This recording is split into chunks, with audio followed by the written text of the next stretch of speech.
বেরোচ্ছি এতক্ষণে। তো চাটা খেয়ে নিয়েছি, সব কিছু করে নিচ্ছি। আজকে বাড়িতে যেহেতু গেস্ট আসার কথা আছে, আর আদি আমার সাথে উঠে গেছে, আমাকে কিছুতেই ছাড়ছিল না, ঠিক আছে। তো কিছু করার নেই, কী করবো, ওকে ওই বাড়ি পাঠালাম, তারপর আমি রেডি হলাম, তারপর এতক্ষণে বেরোচ্ছি। তো গুড মর্নিং বন্ধুরা, আশা করছি তোমরা সবাই খুব ভালো আছো, আমিও খুব ভালো আছি। তোমাদের দিনটা যেন খুব খুব ভালো কাটে। স্কুল থেকে এসে আবার ব্লগ করবো, ঠিক আছে, টাটা। স্কুল থেকে চলে এসে স্নান টান করেছি, এলাম, আর আমি ঢুকেছি, আদি উঠে গেছে। তো আদিকে আবার ঘুম পাড়ালাম ব্রেস্টফিড করিয়ে। তো ঘুমানোর পর আমি স্নান করলাম, পুজো করতে যাব। সেই সময়ই মানে দিদিরা ফোন করেছে যে আমরা এসেছি, ওরা বাড়ি চিনতে পারবে না, উলিগুলি রাস্তা তো কিছুটা, অনেক দিন পর এলো। তো ওদেরকে আদির বাবা আনতে গেল, আর আমার পুজোটা ওদেরকে দেখি আসুক, জল টল খেতে টেতে দিয়ে তারপরে যাবো, পুজো করে আসবো, তারপর আমি কিছু খাবো। তো সেরকম আজকে কিছু ব্লগ করা হবে নাকি জানি না, চেষ্টা করবো করার অবশ্যই। তবে কিছু কথা আজকে তোমাদের সাথে শেয়ার করতে পারি, যদি সময় পাই তো অবশ্যই শেয়ার করবো। আর কিছু কাচিনি, দেখো স্কুল থেকে এসে আদিকে ইয়ে করার সময় মানে কাঁদছিল বলে ওকে খাওয়ানোর জন্য জামাটা চেঞ্জ করে নাইটি পরে নিয়েছিলাম, তো সেইগুলোই কেচে নিয়েছে, আর কিছু কাচা হয়নি, সময় নেই বলে। আস্তে আস্তে তো অনেক লেট হচ্ছে, আদি ঘুমাচ্ছে, আর ওরা চলে আসবে এখনই। আজকে সব পরিষ্কার পরিচ্ছন্ন, কাল রাতে এগুলো সমস্ত কিছু পরিষ্কার করে মুছে টুছে নিয়ে তোমাদেরকে দেখাই। ডাইনিংটায় দেখো, এই দেখো, এগুলো হালকা হালকা ধুলো হয়েছিলো, সেগুলো সমস্ত কিছু মুছে টুছে নিয়ে আমি এখানে থাক, যদি টিভি দেখে। তো কালকে আমি ঘুমাতে গিয়েছিলাম, অনেক বেজে গেছিলো ঘুমাতে, 12:30। আরও অনেক কাজ করতাম, ফ্রিজ ট্রিজগুলো মুছে নিতাম, কিন্তু মানে আদি উঠে গিয়ে প্রচণ্ড কাঁদছিল, তো ওই জন্য কোনো রকমে তাড়াহুড়ো করে ফ্রেশ হয়ে ওকে ঘুম পাড়াতে চলে গেছিলাম, আর ওঠা হয়নি। মেনুটা আমি এতক্ষণে খেতে বসলাম, এখন বাজে হচ্ছে তোমার 2:45, সবাই খাওয়াটা হয়ে এবার আমি খেতে বসলাম। যেটা হয় বাড়িতে গেস্ট আসলে তো আগে খেতে বসে গেলে হয় না, বোঝোই তো। তো এখানে আছে ডাল আর পোস্ত, আর এখানে নিয়েছি মাংস, আরও রান্না হয়েছে, সেটা হচ্ছে ওখানে আছে চাটনি, পাঁপড়, মিষ্টি এসব হয়েছে, সেগুলো আমি কিছু নিইনি, কিছু খাবো না, এটা আজকে মেনু। তো চলো খেয়ে নিই। আর এই থালাটা হচ্ছে মাংসটা ঢাকা দিয়েছিল, ওটাতে আমি খেয়ে নিলাম, কারণ আর থালা এটা করলাম না। আজকে কিচ্ছু কাজ হয়নি, হ্যাঁ, জামা কাপড় যেমন আছে তেমন পড়ে আছে, আদির বাবাকে দেখাচ্ছি না এখন। আর ঘর গোছানো আছে, আর এগুলো দিয়ে গেল, দিদিরা এসেছিলো, দিদিদেরকেও আমি দিয়েছি, সেগুলো দেখানো হলো না। দিদি কি দিয়ে গেল সেইগুলো দেখাচ্ছি। এটা মায়ের জন্য দিয়ে গেল, হ্যাঁ, এই শাড়িটা দেখো, এই শাড়িটা দিয়ে গেল মায়ের জন্য, বেশ ভালো লাগছে, গাটা চেকটা খুব সুন্দর লাগছে। আমার জন্যটা দেখায়, বেশ আদিরটা দেখায় আগে। এই দেখো, আদির জন্য দিয়ে গেল হচ্ছে এই জামাটা, আর খুলছি না, হ্যাঁ, এই গাটা এরকমই আর কি। তো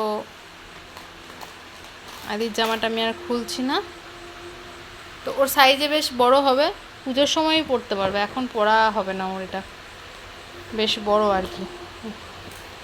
আসলে এমনিতে তো খুব পাতলা মানুষ, যারা দেয় একটাও জামা ওর সেই সময় গায়ে হয় না, ওই পরেই ওকে পরাতে হয়। আচ্ছা, আদির বাবার জন্য দিয়ে গেল এই শার্টটা, খুব সুন্দর, কালারটা খুব মিষ্টি, ফোনে ঠিকঠাক আসছে না, বেশ দুধে আলতার হালকা ভার্সন বলতে পারো, খুব সুন্দর লাগছে, কালারটা খুব মিষ্টি, পুরো দেখো গায়ে হচ্ছে কিনা, গায়ে হচ্ছে কিনা। আর এটা হচ্ছে আমার শাড়ি, এই যে,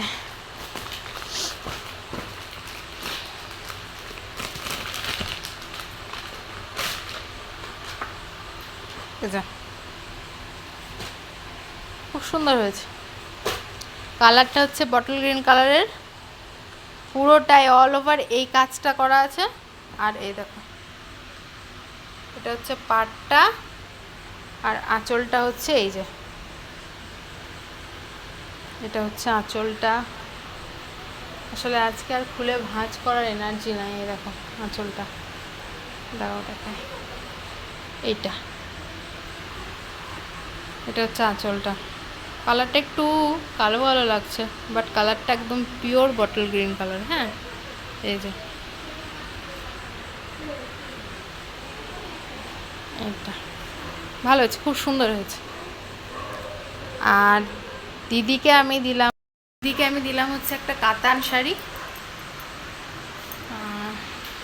সিল্ক কাতানগুলো, মানে যেগুলো তোমার একটু কোয়ালিটিটা ভালো, যেটা ওই কাতানটা দিলাম। আর নেভি ব্লু, আর পাটটা হচ্ছে স্কাই ব্লু। গাটা নেভি ব্লু, পাটটা হচ্ছে স্কাই ব্লু। কম্বিনেশনটা তো আমার দুর্দান্ত লাগে, শাড়িটাও খুব সুন্দর ছিল, দিদি চয়েস করে নিল। আর বাচ্চা মানে এদের তো কী করে বোঝাবো, শাড়ি তো নয় যে বোঝাবো। যাই হোক, সবাইকে দেওয়া হয়ে গেছে। আর ও বোন এসছে, তো এনার্জি একদম ডাউন, সেরকম কিছু না যে মানে ওরা যাওয়ার পর একটু রেস্ট করতে পারেনি। আদি উঠে গেছে, ওরা গেছে, আদি উঠে গেছে, ব্যাস। রেস্টার তো একদম 12টা বেজে গেল। তো এখন হচ্ছে খেয়ে নেবো, বাজে হচ্ছে ঘড়িতে 9টা বাজে, এখন খেয়ে নেবো। মা এসছে, মা দিকে খাওয়াচ্ছাম, ততক্ষণ আমি খেয়ে নেবো আর আজকে শুয়ে পড়বো। কারণ সম্ভব নয়, আজকে আর সম্ভব নয়। কাল থেকে ঘুম হয়নি, আজকে একটু ঘুমের খুবই প্রয়োজন, তো ওই জন্য তাড়াতাড়ি খেয়ে শুয়ে পড়বো। আর দেখি কয়েকটা কথা তোমাদের সাথে শেয়ার করা আছে, আজকে আর পারবো কিনা জানি না, বাট চেষ্টা করছি, যদি সময় পাই একটু তো শেয়ার করব। খাওয়া হয়ে গেল, বাচ্চা হচ্ছে তোমাদের 9:30। খাওয়া দাওয়া সমস্ত কিছু কমপ্লিট, সব গুছানো কমপ্লিট, বিছানা করবো, শোবো। তো তোমাদের সাথে কয়েকটা কথা শেয়ার করতে এলাম। আমাকে প্রায় সময়ই মানে কিছু মানুষ জিজ্ঞাসা করে যে তোর বেশ তাড়াতাড়ি সব হয়ে গেল, ঘরবাড়ি হয়ে গেল, বেশ ভালোই জিনিসপত্র সমস্ত কিছু হয়ে গেছে। জিনিসপত্র বলতে কী বোঝাতে চাইছি সেটা বলছি তোমাদেরকে। সেটা হচ্ছে ঘরে ভগবানের আশীর্বাদে, বড়দের আশীর্বাদে এখনও পর্যন্ত আমার বাড়িতে যেটুকু একটা সুখী মানে সুস্থ লাইফ লিড করতে গেলে যেটুকু দরকার, বা যেটাকে তোমরা বিলাসিতাও বলতে পারো, সেগুলো সবই এখনও পর্যন্ত আমার আছে। কিন্তু নেই হচ্ছে 4 চাকা গাড়ি। তো অর্থাৎ গ্রীষ্মকালে এত গরম থেকে বাঁচতে একটা এসি আছে, তারপর আমার দুজন হেল্পার আছেন, তারপর কারেন্ট চলে গেলে গরমে এত কষ্ট না পায় তার জন্য ইনভার্টার আছে, একটা নিজস্ব রুম আছে, একটা এমনি মানে 2টো রুম আছে, একটা আমাদের একটা মাস্টার বেডরুম আছে, একটা নর্মালি বেডরুম আছে, একটা স্কুটি আছে আমার নিজস্ব, আদি বাবার একটা নিজস্ব গাড়ি আছে, একটা মোটর সাইকেল আছে। তো যাই হোক, তো এগুলো আছে সমস্ত কিছু। তো এগুলো খুব তাড়াতাড়ি করে ফেলি। খুব তাড়াতাড়ি বলতে কী বোঝায় তোমাদেরকে, তো বিয়ের এখন আমার হলো প্রায় 5.5 বছর। 19 সালে আমার বিয়ে হয়েছিল, তো প্রায় 5.5 বছর হলো। তো এর মধ্যে এগুলো আমরা করতে পেরেছি। তো বলে কী করে করলি, কিছু মানুষ জিজ্ঞাসা করে, ভালোভাবে জিজ্ঞাসা করে যে কীভাবে করলি, কী করে সম্ভব হলো। কিছু মানুষ একটু মানে বাঁকাভাবে বলে সব করে নিলি এত তাড়াতাড়ি, আর কিছু মানুষ আড়ালে বলে কিছু ব্যাপার আছে, এত তাড়াতাড়ি এত কিছু করতে পারে হলো। তো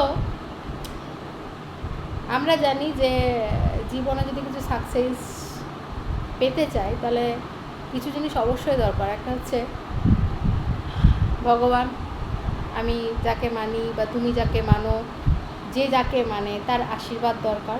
যেমন আমি বিশ্বাস করি যে আমার উপর, আমার পরিবারের উপর বজরংবলীর আশীর্বাদ সর্বদাই বিরাজ করছে, আমি বিশ্বাস করি মা কালীর আশীর্বাদ সর্বদাই বিরাজ করছে। বড়দের আশীর্বাদ, যেটা সব থেকে বেশি দরকার। আর তৃতীয়ত আমরা কি জানি, হার্ড ওয়ার্কিং খুব দরকার, তাই তো, প্রত্যেকটা কাজের ক্ষেত্রে।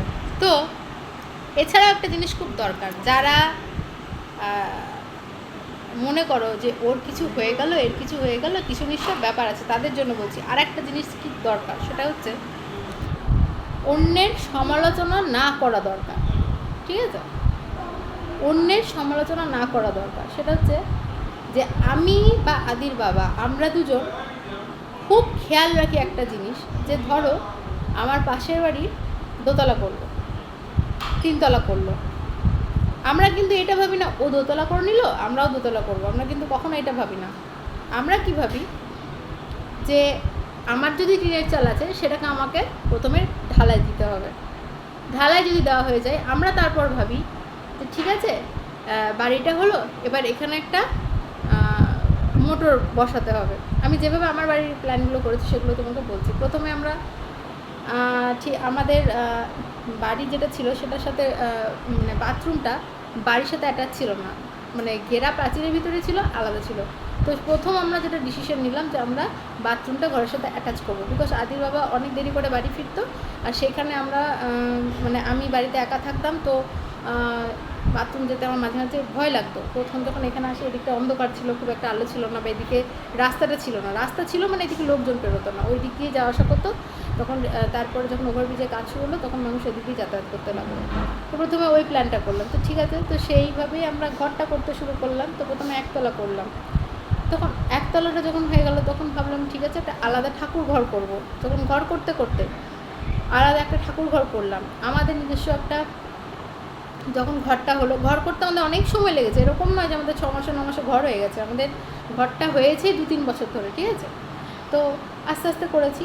তো তারপরে আমরা বাড়িতে যখন ঢুকলাম তখন মোটর বসালাম, পাইপ লাইন ঠিক করলাম, ইলেকট্রিক লাইনগুলো ঠিক করলাম। আস্তে আস্তে ইলেকট্রিক লাইন যখন ঠিক হয়ে গেল তখন আমরা ঘরটা কীভাবে রং করাবো তার জন্য আস্তে আস্তে পয়সা জড়ো করতে লাগলাম, পয়সা জড়ো করলাম, ঘর রং করলাম। ঘর রং করার পর তারপর আমরা ঠিক করলাম যে ঠিক আছে এবার তারপর আমরা বেবি প্ল্যান করেছিলাম। তো যাই হোক, তো বেবি প্ল্যান করার পর যখন আদি হলো তখন আমরা ঠিক করলাম যে না, বাচ্চাটা আদি যখন এই বাড়ি আসে তখন গ্রীষ্মকাল, তো প্রচণ্ড কষ্ট পাবে, তো একটা ইনভার্টার নেবো। তো সেইভাবে আমরা সেভিংস করে একটা ইনভার্টার নিলাম। তারপরে ইনভার্টারের আগে বলি যে ঘর যখন আমাদের রং টং হয়ে গেল তখন আমরা প্রথম নিয়েছিলাম টিভি আর ফ্রিজটা। টিভি ফ্রিজটা নেওয়ার পর যখন ঠিক আছে টিভি আর ফ্রিজটা ম্যান্ডেটরি, যেহেতু মানে ম্যান্ডেটরি বলতে কী বলতো, ফ্রিজটা খুব দরকার, যেহেতু আমি তখন আমার ছিল না, রাঁধুনি ছিল না, মানে তো ওই জন্য খাবার সবসময় হয়তো কখনো একটু বেশি হয়ে গেল, কম হয়ে গেল, বা কখনো একবেলাতে দুবেলাটা করে রেখে দিতে হতো, এরকম চলতো। তো ওই জন্য ফ্রিজটা নিলাম। যখনই টিভি ফ্রিজ হয়ে গেলো আমরা ঠিক করলাম তাহলে এবার ঘরটাকে একটু সাজাবো। তখন আমরা কী করলাম, তখন আমরা এই ঘরে যে আলমারি তোমরা দেখতে পাও, এই আলমারিটা এইটা, তারপরে আমাদের টিভি ক্যাবিনেটটা, তারপরে আমাদের রান্নাঘরটা ঢাকা করলাম। তারপর এটা যখন হয়ে গেল তখন আমরা ঠিক করলাম যে না, এবার আমরা মানে এইটা নেবো, ওইটা নেবো, এইভাবে। তখন তারপরে কোনটা নিয়েছিলাম আমার মনে পড়ছে না। তো তারপরে খাটটা নিয়েছিলাম, এই ঘরটা তো নতুন হয়েছিল, এই ঘর আমাদের কোনো খাট ছিল না, ওই ঘরটা ছিল। তারপরে খাটটা করালাম, খাট হয়ে গেলো। তারপরে ভাবলাম তাহলে এবার একটা ইনভার্টার নিলাম, তারপরে যখন দেখলাম তারপরের বছর যখন দেখলাম প্রচণ্ড গরম, তখন সেই বছর আমরা কি নিলাম, এসিটা নিলাম। তো তারপরে আদির আবার একটু শখ ছিল বুলেট নিয়েছে। বুলেটটা ও রাখতে পারেনি, কারণ আমাদের গ্যারেজে 2টোর বেশি গাড়ি রাখার মতো জায়গা নেই। তো সেই জন্য আমি যখন স্কুটি নিলাম বুলেটটাকে বিক্রি করে দিতে হয়েছিল। তো এখন আমাদের কি লক্ষ্য, ঠিক আছে, আমাদের লক্ষ্য নয়, আমার ওটার ব্যাপারে ইচ্ছা নেই। আদির বাবার একটু ইচ্ছা আছে যে সব কিছু হয়ে গেলে আর একটু এজ হলে ধরুন একটা 4 চাকা নেবো। তো আমরা কোনোদিনও এটা ভাবি না যে ওর এটা হয়েছে আমার কবে হবে, আমার কেন হলো না, কোনোদিনও এটা ভাবি না। আমরা দুজনেই এরকম, ঠিক আছে, যে বাবারে দেখো ও দোতলা হয়ে গেল, আমার এখনও হলো না। এই জিনিসটা যারা ভাবো তাদের কোনোদিনও কিছু হবে না, কোনোদিনও কিচ্ছু হবে না। দেখো ওর চাকরি হয়ে গেল, আমাদের হলো না, তারা এখনও দেখো সেইভাবেই চলছে তাদের জীবন।